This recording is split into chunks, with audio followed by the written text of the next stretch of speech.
Hola a todos, hoy quiero contarles sobre un hombre que convirtió las historias en puentes entre la realidad y la magia. Su nombre es Gabriel García Márquez, aunque pues muchos lo conocen simplemente como Gabo. García Márquez nació el 6 de marzo de 1927 en un pequeño pueblo del Caribe colombiano llamado Acanatac. Ese nombre pues suena algo raro, pero pues lo conocemos porque más adelante ese pueblo se transformó en Macondo, el escenario mágico de muchas de sus novelas de Gabriel García Márquez. Cuando él era chiquito, vivió con sus abuelos y eso pues marcó su vida para siempre. Su abuelo le contaba historias reales sobre guerras, políticas y de la vida dura. En cambio pues su abuela le hablaba sobre fantasmas, espíritus, como si fueran algo de su vida diaria. Esa combinación que él tenía de mezclar lo increíble con la realidad fue algo que pues lo marcó y lo convirtió en una esencia de poder escribir. Aunque al principio estudió pues derecho, se dio cuenta de que no era lo suyo pues estar como en un juzgado, sino que para contar historias, y por eso se convirtió en periodista. Se llevó a recorrer el mundo y a escuchar muchas voces y entender que muchas de las caras de la realidad. También vivió en una época muy difícil con mucha violencia en Colombia y pues muchos cambios en América Latina. Esos momentos pues lo marcaron profundamente y le hicieron entender de que las palabras tienen poder para contar verdades, para denunciar injusticias y también pues mantener la memoria viva. Su novela más conocida, 100 años de soledad, cambió la literatura para siempre. En ella pues mostró la historia real de América Latina con elementos mágicos, como si lo extraordinario fuera como parte de todos los días. Esa forma de escribir pues se puede llamar realismo mágico, y Gabriel se convirtió en uno de los más grandes. En 1982 recibió el Premio Nobel de la Literatura y todo el mundo pues comenzó a reconocer su talento.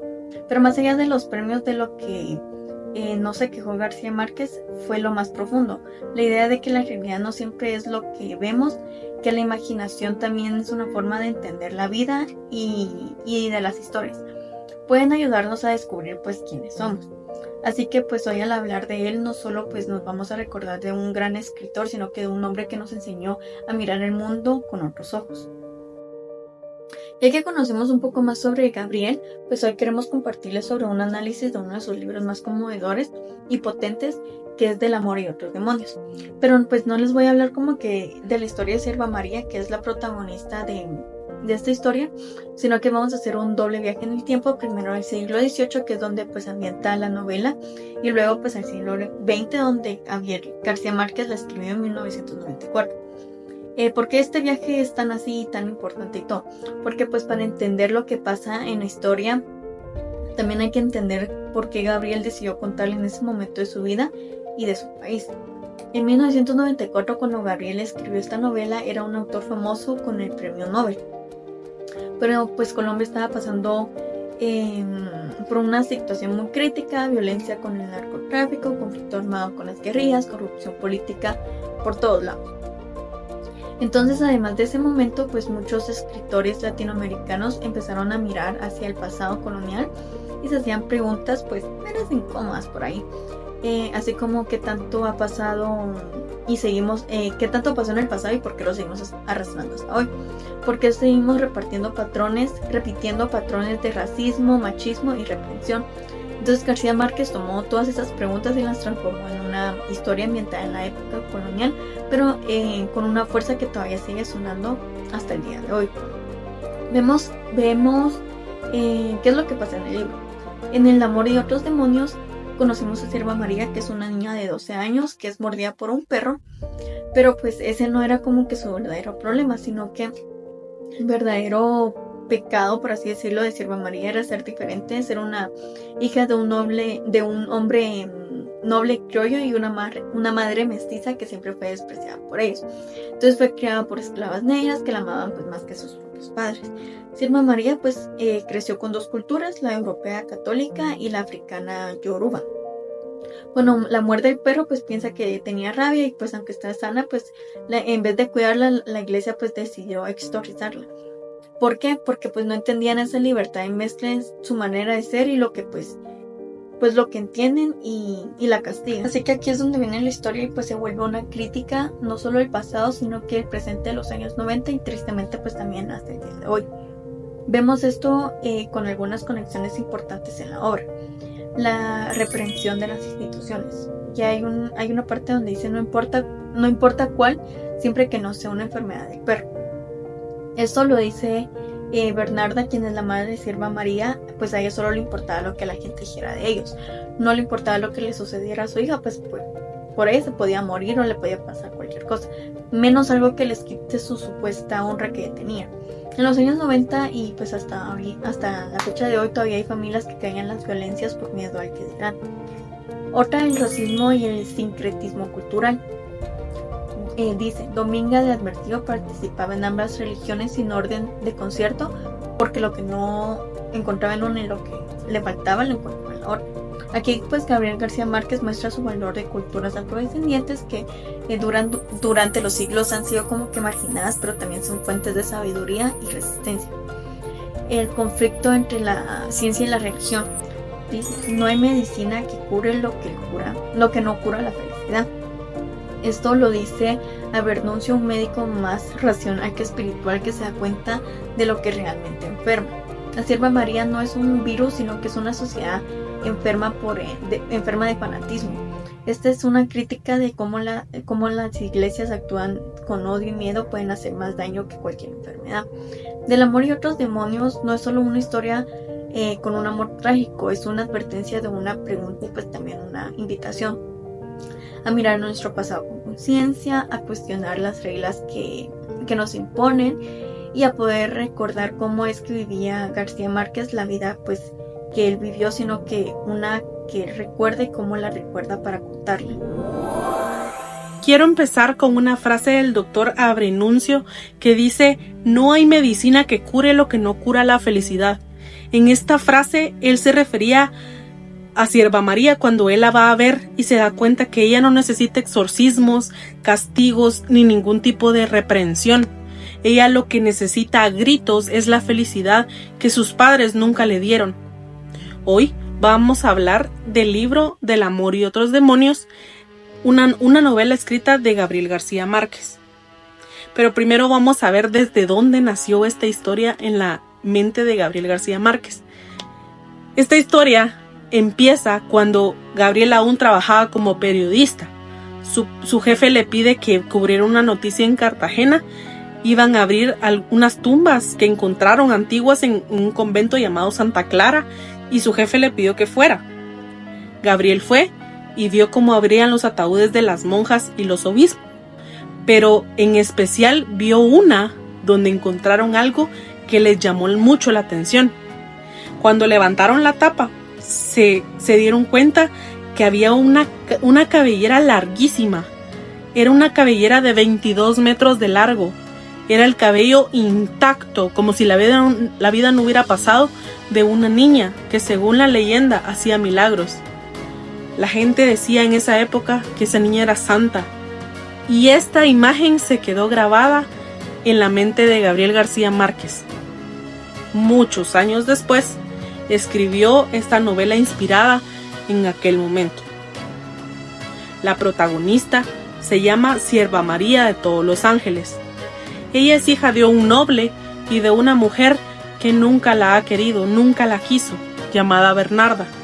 Desde pequeña, Sierva María fue criada por esclavos africanos, quienes le enseñaron sus lenguas, sus costumbres, sus canciones y sus creencias. Sierva María vivía más cerca del mundo africano que del español. Ella no era como las demás niñas blancas. Sierva María era libre y por eso también incomprendida por todos. Pero un día, en el mercado, mientras compraba, ella iba con la señora que cuidaba de ella. Se llamaba Dominga de Adviento. De repente apareció un perro gris y la muerde en el tobillo. En ese momento nadie le da importancia a la mordida, le curan la herida, pero después se enteran que el perro tenía rabia. Lo encuentran colgado a los días en el mercado porque había mordido a otros hombres y todos estos murieron. Entonces empieza el miedo, empieza la iglesia, los médicos, todos corrieron la voz de que había una niña en el pueblo que la había mordido un perro y todos se empiezan a preocupar. Empiezan a comentar entre ellos, ¿y si ella también está contagiada? ¿Y si no es rabia? ¿Y si en lugar de que sea rabia, ella está poseída? Porque había sido criada entre esclavos, que hablaba lenguas africanas, cantaba canciones extrañas. ¿No será que ella es una bruja? Entonces se toman medidas drásticas. Su papá no sabía lo que había sucedido. Cuando él se entera, la lleva al médico. Aquí es donde aparece Abrenuncio de nuevo. Pero no contaban con que el obispo ya sabía lo que había sucedido.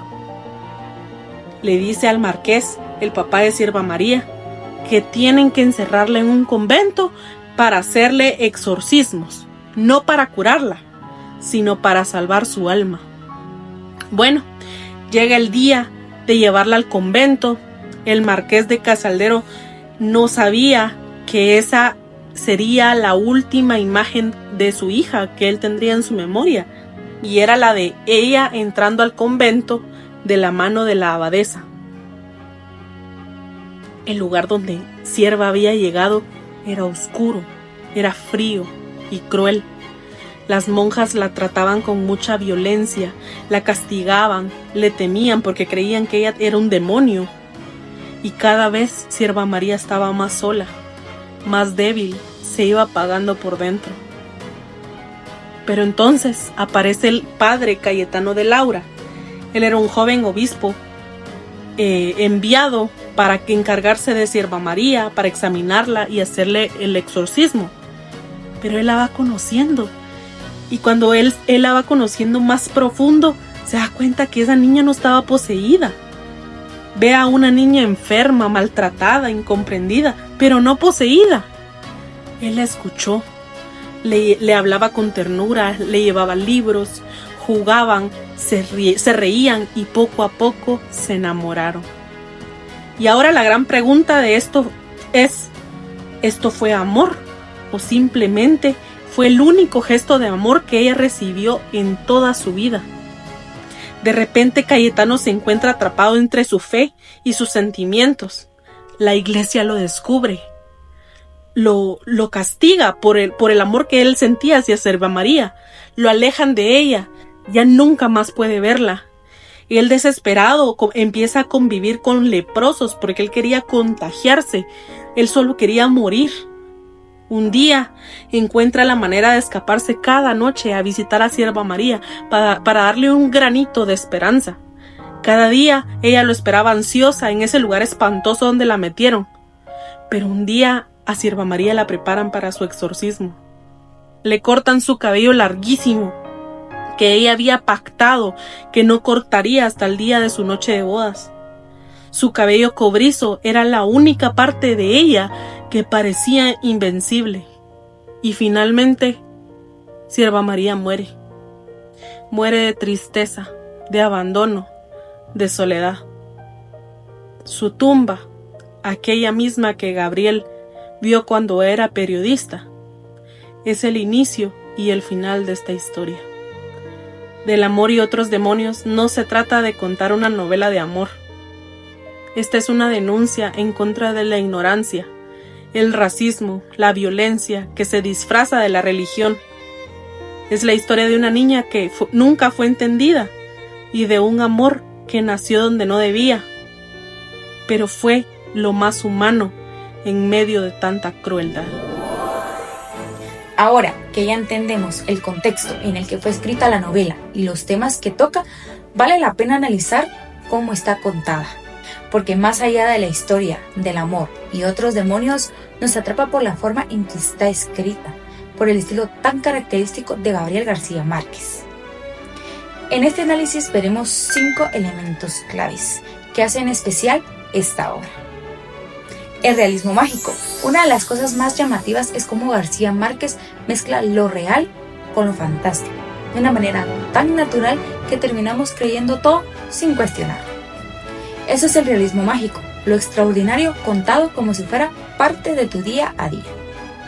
Por ejemplo, cuando encuentran el cadáver de la niña, el narrador dice: una cabellera viva, de un color de cobre intenso, se derramó fuera de la cripta.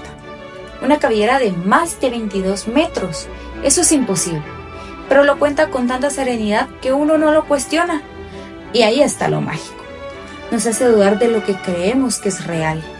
Nos empuja a mirar el mundo con otros ojos.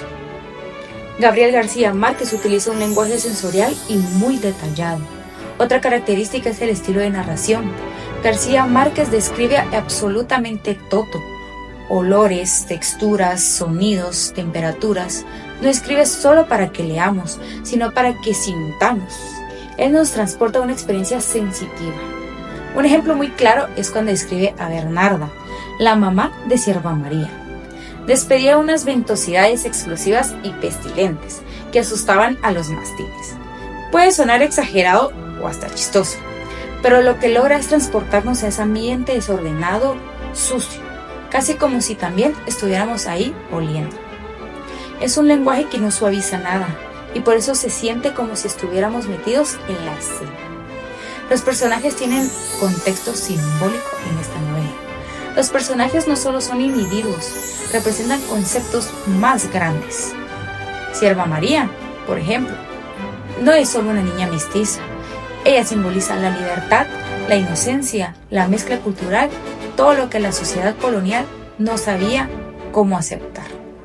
El narrador lo dice así: en aquel mundo opresivo en el que nadie era libre, Sierva María lo era. Solo ella y solo ahí. Ella vivía con los esclavos, entre los que nadie volteaba a ver, y ahí ella era libre. Pero en el momento en el que la rescatan y la llevan al mundo de los blancos, controlado por la iglesia y el poder, comienza su tragedia. La forma de contar la historia. Otro detalle interesante es que la historia no comienza de la forma tradicional. No empieza con Sierva María ni con una escena de acción. Comienza con el autor, el propio García Márquez, recordando una leyenda sobre una niña con el cabello larguísimo, que su cadáver lo encontraron durante una investigación periodística. Él lo dice así: la idea de que esa tumba pudiera ser la suya fue mi noticia de aquel día y el origen de este libro. Eso nos explota la cabeza del tradicional inicio, nudo, desenlace. La historia se siente más como una leyenda, algo que vuelve del pasado para contarnos lo que no se quiso escuchar en su momento. Una historia que mezcla los tiempos y las voces, dándole al libro un aire misterioso, casi sagrado. Crítica disfrazada de historia. Aunque esta historia se ubica en el siglo XVIII y aparece solo para hablar de una niña poseída y un exorcismo, en realidad es una crítica directa a muchas cosas: a la iglesia, al racismo, al machismo, al poder que oprime en nombre de lo moral. Un ejemplo es cuando los esclavos intentan curar a Sierva María con sus propios rituales. La hacían masticar emplasto de manajú y la encerraban desnuda en la bodega de cebollas. Gabriel García Márquez no ridiculiza estos actos, al contrario, las presenta como más humanas que los métodos médicos o religiosos violentos que vendrán después. Con esto podemos darnos cuenta que no todo lo científico es bueno y no todo lo religioso es justo. A veces quienes están más cerca del amor y del cuidado no tienen poder, pero sí tienen compasión. Cuando Gabriel García Márquez escribe esta historia en 1994, y él ya era un gigante literario en ese momento, porque él ya había ganado el Nobel en 1982 y su obra, una de las más famosas, que es 100 años de soledad, ya era un éxito total. Así que cuando publicó Del amor y otros demonios, la expectativa era altísima, porque compararlo con el éxito de 100 años de soledad, estaban esperando una bomba de historia. La recepción fue positiva, pero también estuvo dividida, porque muchos lectores y críticos resaltaron la belleza de su prosa y su capacidad de mezclar lo histórico con lo mágico, y que a pesar de ser una historia tan oscura, él la cuenta con tanta ternura. Otros esperaban una historia más ambiciosa, a nivel de sus novelas más conocidas. A algunos también les pareció una novela menor dentro de su carrera, pero a pesar de eso, considero que el tiempo ha hecho justicia con Gabriel García Márquez, porque con el transcurso de los años la obra Del amor y otros demonios ha ganado cada vez más lectores que la aprecian por su delicadeza, la profundidad simbólica que tiene y su doloroso mensaje sobre la intolerancia. Considero que no fue una obra tan explosiva en cuanto a un escándalo público por los temas que trata, pero sí tocó algunos nervios de las personas muy sensibles por la crítica a la Iglesia Católica, porque la muestra como una institución, como que una institución religiosa puede llegar a destruir una vida por miedo, por prejuicio y poder, ya que en América Latina la Iglesia tiene una gran influencia, y esto obviamente no pasó desapercibido. Otro tema muy delicado que resonó en esta historia fue el amor entre un sacerdote y una niña, porque a pesar de ser tratado con mucha delicadeza por Gabriel García Márquez, el tema incomodó a muchos, no porque sea vulgar, porque no lo es, sino porque por lo profundo y por lo doloroso que es, y porque también es un tabú.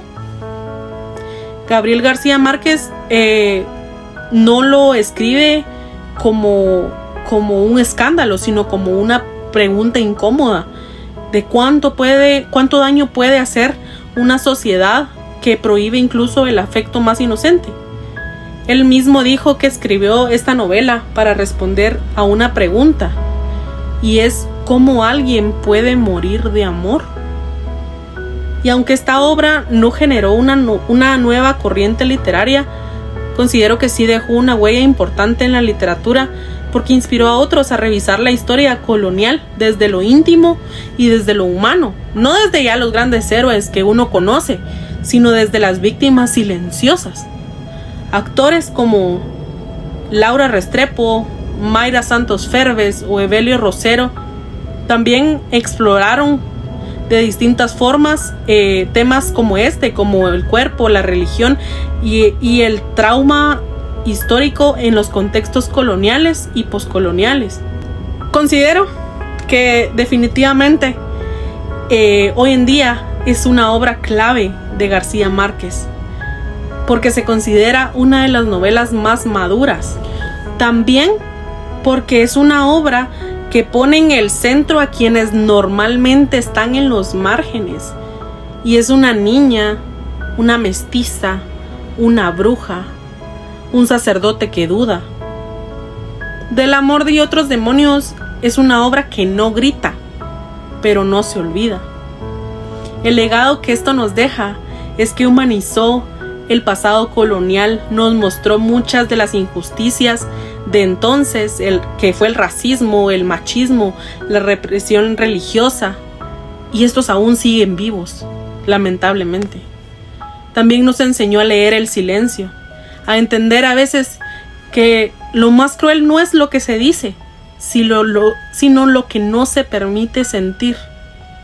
Y esto también nos deja una metáfora imborrable, cuando menciona la cabellera roja de 22 metros, que sigue creciendo como símbolo de memoria, de libertad y de resistencia, incluso después de la muerte. Considero que hasta el día de hoy, esta historia sigue siendo valiosa, porque es una historia escrita con el corazón en la herida, porque nos obliga a mirar de frente nuestros demonios, el miedo a lo distinto, el poder que oprime, el amor que no encaja en las reglas, y porque como toda buena literatura no da respuestas fáciles, solo nos deja una pregunta que debe seguir latiendo entre nosotros, y es: ¿qué hacemos con quienes no entendemos? ¿Los encerramos o los escuchamos?